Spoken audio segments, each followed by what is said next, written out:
Today I'm reviewing The 13 Problems by Agatha Christie. And this is a collection of short stories. It's the second book of Agatha Christie's to feature one of her most famous sleuths, Miss Marple. And we also see several other characters. Besides Miss Marple, we have Raymond West, who is Miss Marple's nephew. He made a brief appearance in Murder at the Vicarage. We have Colonel Melchett, who's with the local police, I believe, and he helps investigate different things. We have Sir Henry Clithering, who I believe was mentioned.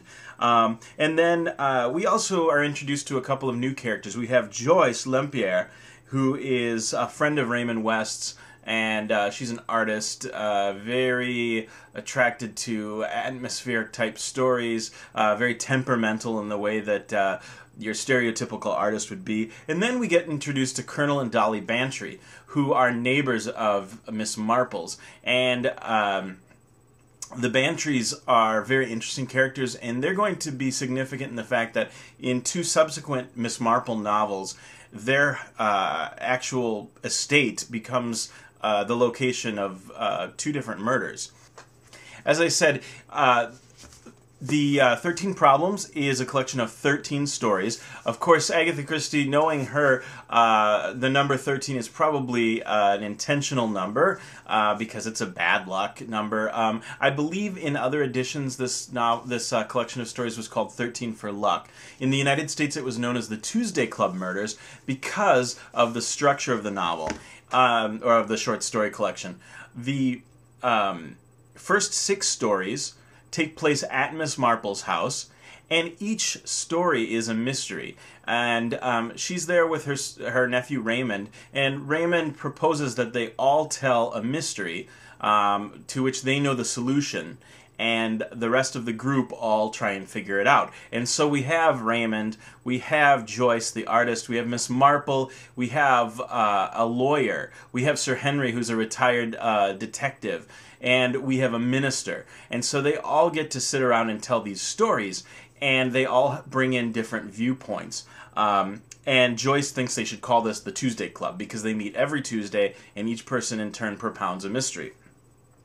Then the short story collection takes an interesting shift after story 6. In story 7, the venue changes to the Bantry's house. We no longer have the same grouping of characters. We still have Sir Henry and Miss Marple, and then we have the Bantrys, but we also have a young actress whose name is Jane Hellier, and a doctor. And all of these people, over the next 6 stories, tell stories in the course of one evening, where each of them has a mystery. The 3 men begin, and then the women follow with their stories.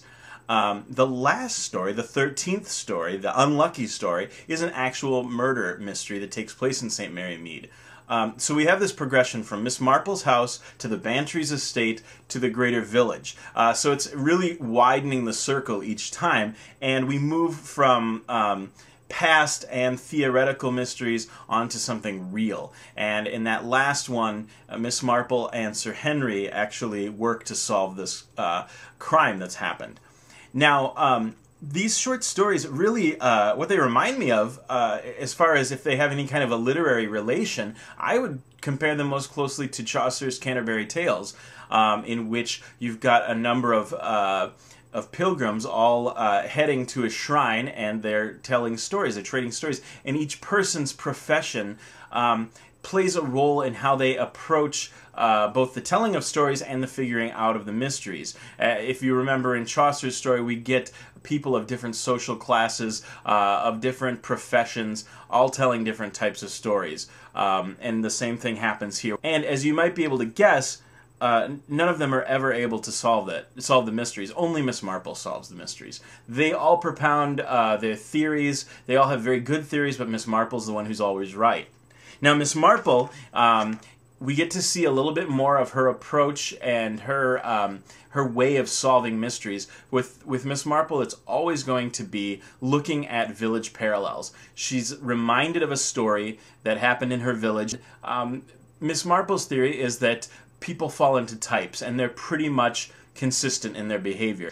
And I think this is also Christie's philosophy of human nature. Christie, if she's got a fault, she's often accused of creating characters that are stock or cardboard, and they behave very consistently. You've got the retired military personnel. You've got the kindly but ineffective ministers and Anglican priests. You've got the spinsters. You've got the rich, tragic actresses. You've got unhappy housewives and gold-digging young ingenues, and all of these characters who basically behave in very consistent ways, although Christie does like to throw us a few surprises along the way. As far as theme, if there's a theme that I think is the overriding theme for this story, or this collection of stories rather, I would say it's identity, and in particular women's identity. Take a look at this. We've got 13 stories, and of those 13 stories, 6 of them, which is half of the main body, not counting the final active unlucky mystery, hinge on a female who takes on another role, becomes another person, either to perpetrate a crime, to protect another person. In one case, we have a theoretical mystery where someone is contemplating taking on another role. And in one case, we have a swap of dead bodies. One dead woman looks like another is kind of the idea going on in this one. And this theme, as I was thinking about this, I was starting to think in my head how this is going to play out in several of her novels, subsequent novels that I've read. And these were written in the 1920s, not long after Christie herself pulled an identity switch, and she disappeared for the 11 days and then turned up at a health spa under the surname of her husband's lover or mistress. And so Christie herself took on a different role. So I think that this is a very interesting theme that's going to be more and more important. Right now I just have questions, so if you've got some answers, let me know. Does this mean that that Christie believes that men treat women as if they are just these bodies that you can put a different hat and coat on them and they become a different character?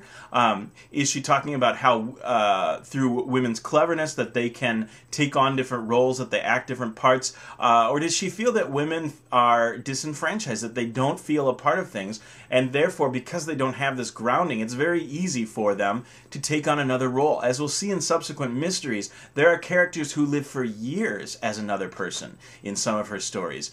You don't see that very often, and I think that it goes beyond just being a clever plot device. What woman is going to give up her personal identity to become something else, either for the love of a man or to protect herself if she's committed a crime or any other reason? And so this is going to be something I really want to explore in further stories.